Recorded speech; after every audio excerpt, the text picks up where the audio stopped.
Hello and welcome to Brighouse Town TV. I'm Byron Whalley and I'm delighted to be joined this evening by Chairman of the club, James Howard. Good evening, James. Hiya, Byron, you okay?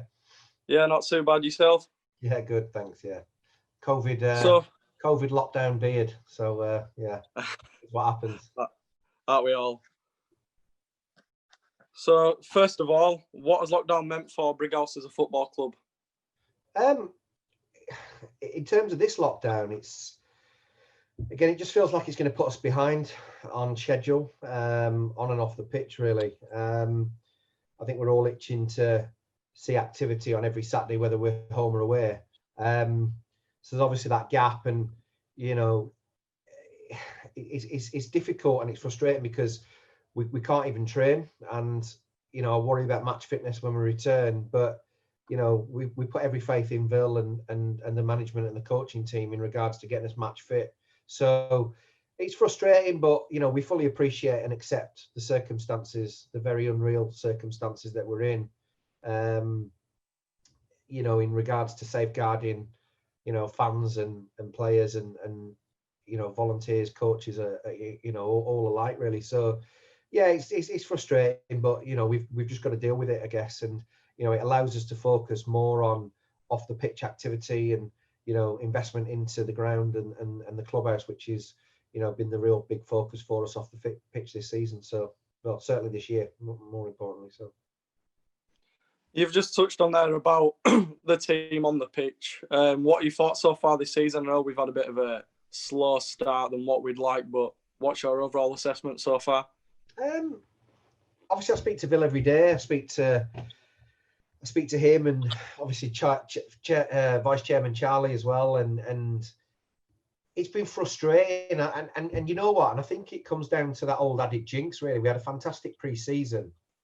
We hammered Sheffield FC, the oldest club in the world. We had a goalless draw with Harrogate first team, Harrogate Town, who are newly promoted into the EFL. So, we'd had a phenomenal pre-season, and I think we really just jinxed ourselves, and that's football. But I'm still very much a believer of that we will achieve playoffs this season. I still stand by that, and that's very much the target and the goal of this football club.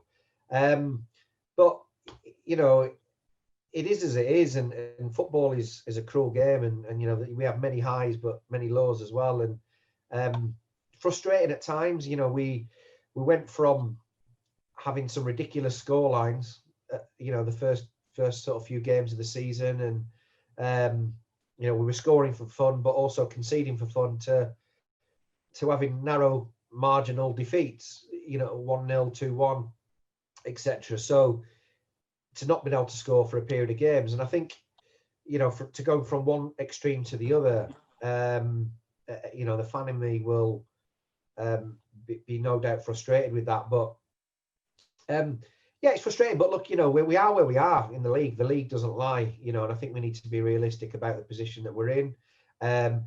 We've done some fantastic pieces of business in regards to recruitment and players that we've brought into the club over the last few weeks, and certainly the last month prior to lockdown, with Jacob Carney coming in from Manchester United, Danny Raki, ex-professional, coming into the middle of the park. So, we've done some fantastic bit of business in regards to player recruitment to add on to what we've already got. So I have every faith in the team, every faith in Bill, every faith in Kurt Harris, our skipper, in pushing forward to promotion. Playoffs, I should say. I don't want to speak ahead. I don't want to guarantee anything, but I'm certainly confident that we'll achieve playoffs again. I have no doubt in my mind about that at all. Going back 18 months ago, nearly, we won the playoffs 18 months ago. This time, May 2019. We beat Pontefract Collieries away in the playoff final, only for the league restructure to take its course and change our fate, really, I guess. So last season was the start of a new era. We lost a lot of players, but COVID dictated to us the end of our season, with it being declared null and void. So this is the real first opportunity, in my opinion, for us to get where we were back to in regards to the playoffs, and I'm confident that we can get there. One of the big differences between the professional level and our level is obviously we've been looking lucky enough to have fans come in, which the professional game hasn't. How important do you feel that getting fans into Brighouse has been? Obviously, adds a bit of atmosphere and the retrospective turnover as well for you as a businessman.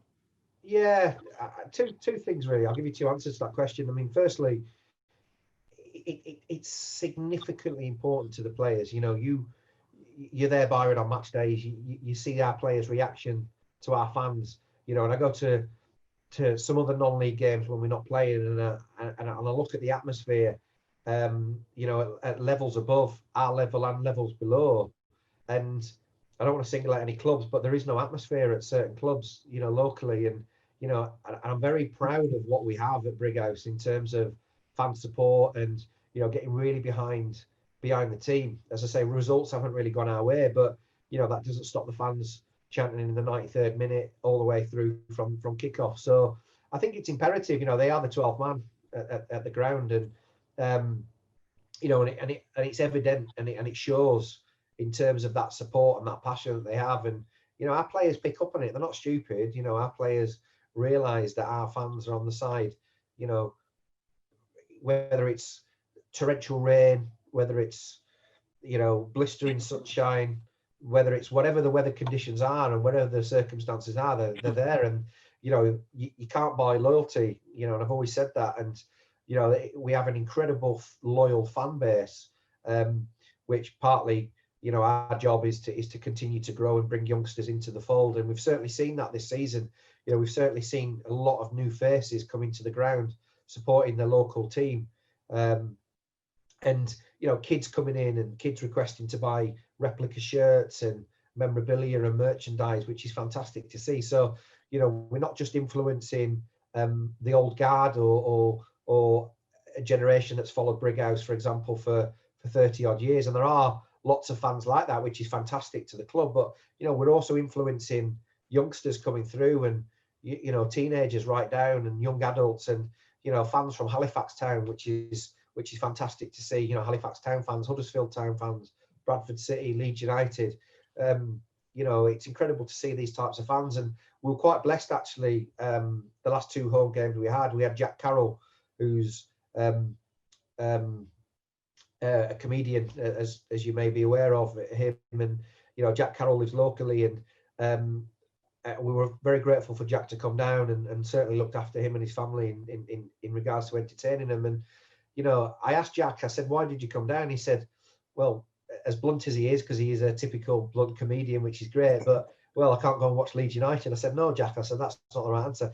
And he said, you know, I've lived around here all my life, and, you know, I'm aware of Brighouse Town, but the presence that we're creating in the community and online, and the social media awareness and the brand and the media coverage that we're now achieving is incredible in comparison to years gone by. So, you know, to get people like Jack Carroll coming down, and who's quite a famous name and he's got a huge following online, you know, it's great really for the club. And, you know, we don't have, you know, we need to be realistic as well. We don't have the fan base that, you know, your Bradford Cities have, your Leeds Uniteds have, your Huddersfield Towns have. You know, and that we know our place, absolutely. But if we compare the club to 2 years ago in regards to our fan base, it's come on leaps and bounds, and there's no that's not sort of putting my finger in the air and sort of guessing at it. You know, these are cold hard facts. You know, our attendance is have increased nearly 100%. You know, in regards to our average gate this season, you know, on the back end of last season. And that's down to the efforts of everybody involved with the club, the volunteers, you know, the local media, being on Look North, you know, 2 or 3 times this season, you know, regular spots on TalkSport, Sky Sports, you know, having famous fans as well, you know, Gary Neville, Jack Carroll, you know, Embrace, you know, the band, you know, and that all adds a lot of weight and behind the football club, and that's what we want to continue to do. But in order to answer your question about the finances, yeah, it's had a significant effect, because, you know, it don't take a rocket scientist to figure it out, but the more fans we get through the gate, the bigger the turnover, right? but Yeah. the more fans that get through the gate, the bigger the turnover, the more the cost as well. So it's just managing that balance really. And one thing that we certainly don't want to do is hold anything back. I'm very proud and positive to say that the club is in the black, for the first time in a number of years in regards to making a small profit, which is fantastic at our level. Not many clubs can say that, but I think it's a combination of being conservative, pushing the brand, doing things like the retail aspect of what we're doing, investing into the clubhouse in regards to spending money to making money. And I think it's imperative for any business to evolve, any football club to evolve. And it's not just about playing on the pitch. It's not just about grinding out the results and getting the wins and getting 3 points on the board every week. But there's a lot more to it than that, because ultimately, we can be winning every week, but if we're not doing the off the pitch activity to generate new fans, a new generation of fans and families coming down, where they can come down and enjoy the atmosphere, and it's at sensible pricing, and the merchandise and the retail offering is sensibly priced, and they can come and sit and have a pint in the clubhouse and enjoy the 5:30 kickoff live on Sky Sports or BT Sport. If we're not evolving the football club and moving it forward, then we're going to stand still, and that's my biggest fear in life. Is about taking something from where it is, or where it was, I should say, and building a fantastic platform for everybody to enjoy. You've just touched on the branding of the club there, and I know, speaking to you personally, like you are big on building the brand of the club. How have you gone about building the brand of Brighouse Football Club this season, and how hard have you been working to get Brighouse Town to where they are now? Yeah, I mean, do you know what? A lot of blood, sweat, and tears, really. I mean, I couldn't do it without the great team that we've got behind Byron. With you media guys, you do put a lot of effort in. You, Damo, Liam, Georgia, Dave, Cameron, the whole media team. Every single one of you deserves a mention, because it's about what you guys do and produce that enables me to come up with these crazy ideas and use something called instinct. I think, and I've got quite a bit of street knowledge, and I'm quite savvy when it comes to common sense and using instinct. And I think, it's just recognizing an opportunity, and that's one of the reasons why I took over as chairman, because I felt that the media and the brand was underutilized historically, and I felt that we were better than what we were kind of producing. And and this year, and I don't need to blow smoke up anyone's backside, or and I certainly don't want my backside being kissed, but it is about these ideas and the creativity, and something that we've never done before, and emulating ourselves and replicating really the professional clubs around us, the Bradford Cities, the Huddersfield Towns, the Leeds Uniteds. I've been very fortunate to have been around football a number of years, where I've watched and I've learned and I've listened, more importantly, and credit to people that have helped me, the likes of Julian Rhodes at Bradford City and Sean Jarvis at Huddersfield Town, and those guys have significantly influenced me in regards to my behaviours, but more importantly the club's behaviours, in how we conduct ourselves, how we act in the community, how we communicate with people, and that's something that I've learned very, very quickly, and I've been a bit of a sponge over the years. So apologies to Sean and Julian if I hung around you too much, chewing your ear off, but there was a reason for that. Not that we're not friends, but I'm very grateful for our friendships, both with Julian and with Sean. But these people have been there, done that, got the t-shirt. They've been in football a long time, or sport, as a broader sector for a long time. So why wouldn't me, who's coming through, if you like, in regards to football? Because I don't have a football background. I just barely played Sunday league, but why wouldn't I listen and learn and take all information in and decide to utilize and use that information? So yeah, it was massive for us to change the whole dynamic and the outlook of the club. You can see I'm wearing a Top 24 coat now. We've just done a large deal with Top 24 for our off the pitch leisure wear range, which is unheard of at this level. Top 24 are a fantastic national organisation based fairly local, And it was important and imperative for us to build these types of relationships with these organisations, because I think it's a statement for the club. I want Brighouse Town to move away from the stigma of, oh, it's just non-league football. It's a bit unprofessional. It does things a bit ducking and diving and this, that, and the other. And we're better than that. It's significantly moved on. And I'm not saying we're on our own, because I'm not saying at all we're in this sort of bubble in our league or anything else, because we're not. There's some fantastic examples. Some of our rivals like Ossett United who have really spent a lot of time investing into their brand and their identity.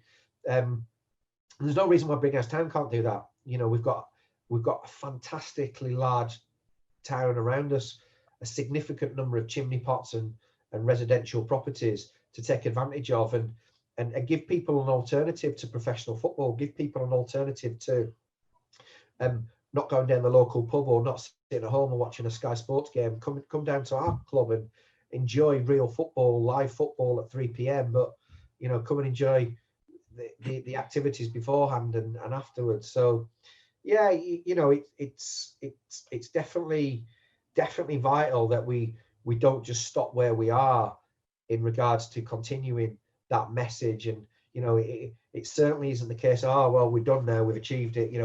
We've been on Talk Sport, we've been on Sky Sports, we've done that. We've had transfer fee for players, we're getting our name out there, we've got celebrity fans. It doesn't stop there. For me, it's about the ambition that we demonstrate and the ambition that we show to young adults, to youngsters coming through to watch the club. And as I say, giving people an alternative choice to the professional game. And that's significantly the goal that I personally want to achieve. And we're certainly on the journey to do that.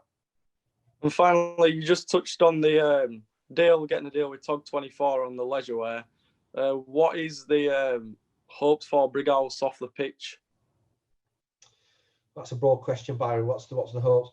I think in the aspects of getting the club shop up and running, and what, like, at the end of the season, what is going to happen, Brighouse Town? What have the fans got to look forward to? Yeah, lots of things really. I mean, significantly this year, I've worked hard with Damien in regards to increasing our social media following. It was mandatory that we brought in live radio for all the games, and we've done that now, and we're continuing to do that with Cameron and Dave on match days.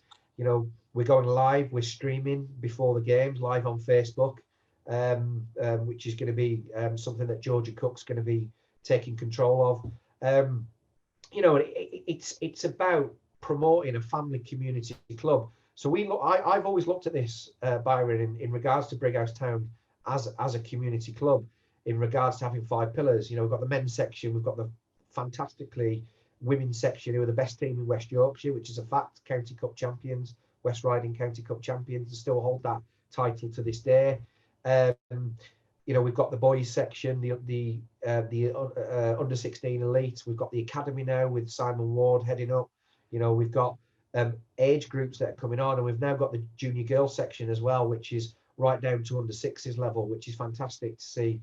You see the little ones in action and getting really involved with Brighouse Town and wearing the orange colours, which is so, I'm so proud of it. And, certainly over the last few weeks, prior this lockdown, the amount of people that we're seeing out and about in the town wearing these jackets, or wearing replica shirts, or just wearing Brighouse Town colours in the centre of the town is fantastic, and that's, to me, I get a massive kick out of that, for seeing fans in our town who are wearing our club colours. And the dream one day is I go to Whitby or London and I see a Brighouse Town top on a fan. That's the goal. Or even abroad, going abroad and seeing somebody wearing club colours. So lots of things happening. We're constantly looking at developing our offering, not just on a match day, but community events with local schools. We're always on the lookout for new sponsors in regards to offering them that experience on a match day, and getting involved with presenting man of the match, and coming onto the pitch and just having that real experience that it's quite difficult to do so at the professional level that we could quite easily offer at our level. So, you know, the radio was a significant part of, you know, building on the brand and evolving what we're already doing. And we've now incorporated the radio into match highlight commentary, which is giving fans and viewers a better experience, not just watching a video that's got no sound on it, or albeit sound that you can hear from fans chanting in the background. But we're doing things like this again to move the club on to the next level and create that awareness. And that's what it's about.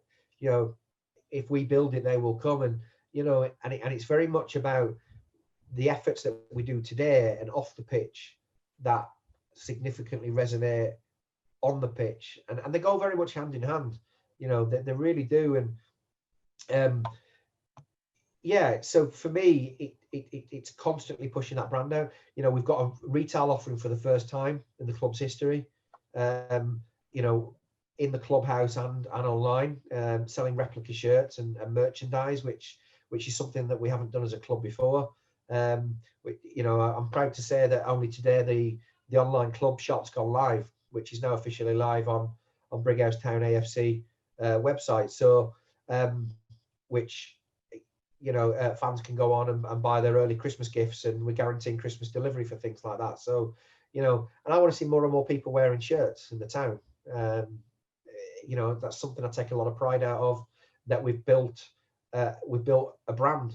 You know, we've built and created an identity in this town, because I think the biggest thing that I struggle with is, you know, if you ask somebody from outside the area or even inside the area, if you ask them what Brighouse is most famous for, you're either gonna hear Brighouse and Rastrick Brass Band with their #1 hit single back in the 80s, or you're going to hear British car auctions, which you know, Brighouse was famous for car auctions at once upon a time. So, you know, I really want to change that, and I really want, you know, the football club to have its own identity within the town, without a shadow of a doubt, you know, and start converting some fans from other clubs, or even being their second choice. You know, I'm quite happily settled for that. You know, we're not going to, you know, we're not fickle, or we're not ignorant that we're going to convert diehard Leeds United, Bradford City, Huddersfield Town fans. We're not going to be able to do that overnight. But what we can do is give people an alternative, and, you know, our offering and season tickets and the promotions that we're doing to get people through the door and through the gate, all add on to the success that we've had this year. And it's, you know, and the facts are there. You know, we're in the black for the first time in a long time. We've got a record number of season ticket holders. We've got a record number of retail sales. We've got a record number of, you know, our average attendance is up 100%. So that is to do with the activity that we put in off the pitch. If I get my words not muddled up there. So yeah, you know, it's important that we continue to do it. We don't stand still. We're not going to stay stagnant, and, you know, we continue to come up with ideas. I speak with Damien, you know, every other day in regards to ideas. Some of them are great, some of them not so great. But that, you know, but from my point, it's about the passion and enthusiasm that every single individual involved with the club has for the club. You know, without that passion and enthusiasm, it's difficult to do things on my own, and it's difficult to, as I say, to express that message and push that out there on my own. So yeah, you know, incredibly grateful for the people involved with the club. So I think we've just about covered everything there, James. I'd like to say a big thank you for you coming on to Brighouse Town TV this evening and taking time out, obviously, to conduct this interview. Super. Thank you very much, Byron.